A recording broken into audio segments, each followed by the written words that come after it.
Crisis often begets new policy. By looking back at past energy crises, our next guest has been able to glean a greater understanding of Canada's energy present. And with that, we welcome, in Calgary, Alberta, Petra Dolata, Canada Research Chair in the History of Energy at the University of Calgary. And Petra, we're very happy to welcome you back to TVO.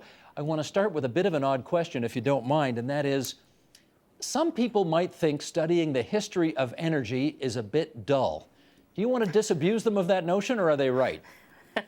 Of course they're not right. It's the most exciting topic that you can study, particularly in Canada, where you have quite a, some tumultuous energy history, only to think about the 70s and Trudeau and the National Energy Program. So students would probably disagree as well. It's a very exciting topic. I hope so, because for the next 10 minutes we're going to be talking about it. So how has, start us off with this, how has our energy history shaped us, Canada, as a country?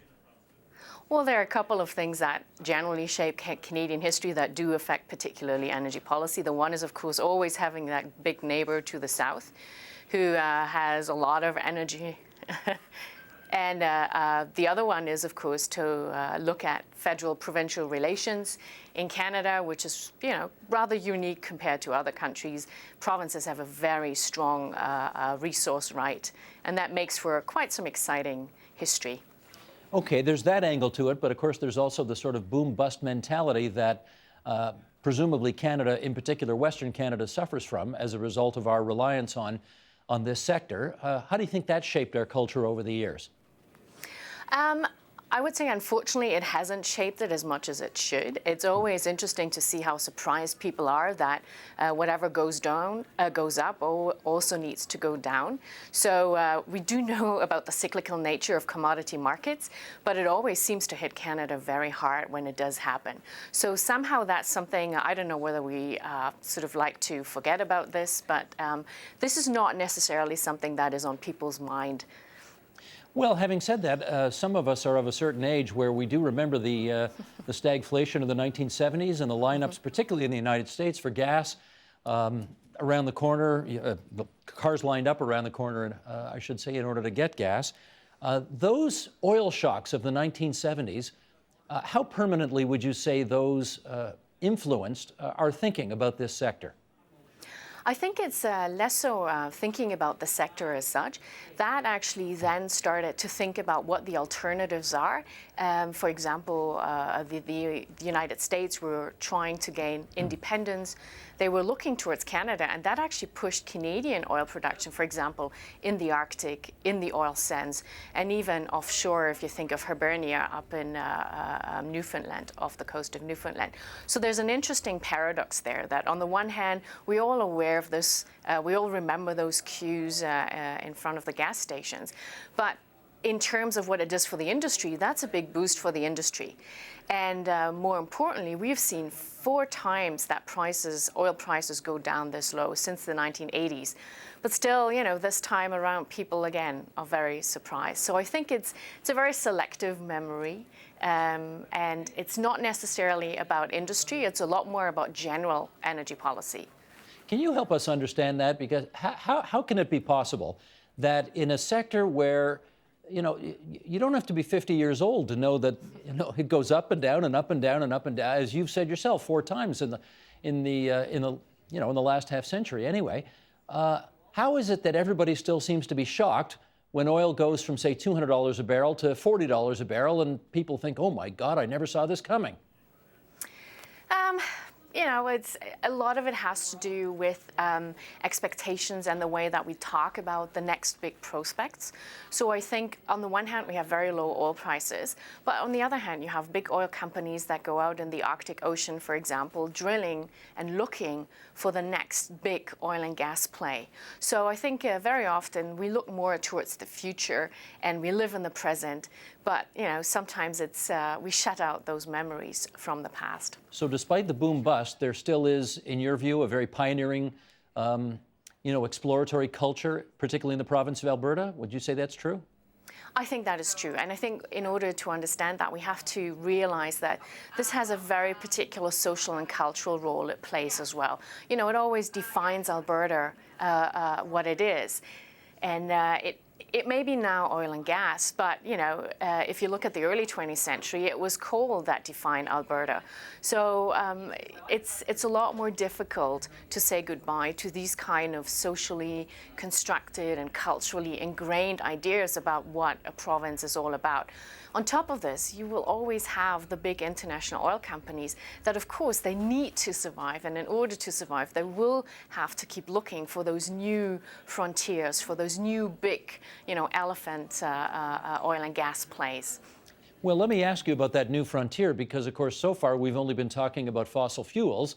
And as we look forward into the future, the kind of energy sector we may have to be speaking about as well is renewable energy, solar, wind, these kinds of things. How do you think that's all going to play in the how we think of the energy culture or the energy future of the country? I think it will play out, but in a very, very long perspective. So as an energy historian, what I can say is, looking back, for example, to the transition from coal to oil and gas, that's something, the actual transition takes almost 100 years.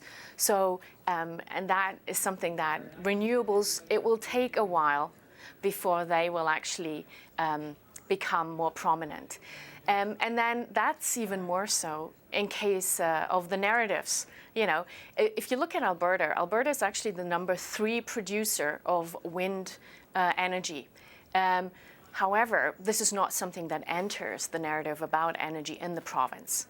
Well, that's interesting too. Now, is it because Alberta still wants to be thought of itself first and foremost as an oil and gas place? I think yes and no. Of course, you have a lot of economic players that have a stake in the oil and gas and who will continue. But then on the other hand, it's also people like us who live here who constantly are fed a certain narrative. And that is, narratives are quite persistent. It takes a long time before you can switch over to other narratives. And that's one of the important things that we have to realize. It will take time. There are things happening in Alberta, but you rather have to think in decades here. Well, let me just try to better understand what you mean by the narrative. As someone who lives there, what do you think the narrative of Alberta, that I think the expression you used, we're constantly fed, what is that narrative? Well, I think if the way that we talk about the economic prospects of this province is very often based on how does oil and gas do. What you hear is that, of course, development, employment, essentially the wealth of this province is based on oil and gas. Now, as a historian, I can say, well, we heard a similar story in the 30s and 40s where the wealth and the development and the urbanization of this province was based on coal.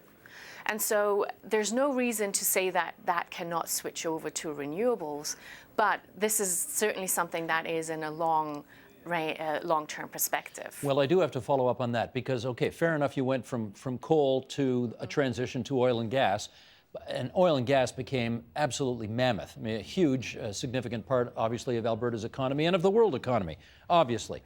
Can you imagine a future, though, where Alberta and the rest of the world transitions out of oil and gas, fossil fuels, into renewables, and renewables are as significant a part of the economy, will create as much wealth for the population, all of that in changing the narrative? Again, as a historian, I can't imagine this, but I'm talking about 100 years, possibly 150 years. And the IEA, so the International Energy Organizations and others, are forecasting that eventually we will switch to renewables. But we will not witness this. We will not be those people who will actually see this. And I think you also have to warn, of course, there's a difference, first of all, between coal and oil and gas. Oil and gas is a truly internationally traded commodity. Coal really wasn't. And so the question is also renewable, which is very often a very localized energy resource, is not something that you transport.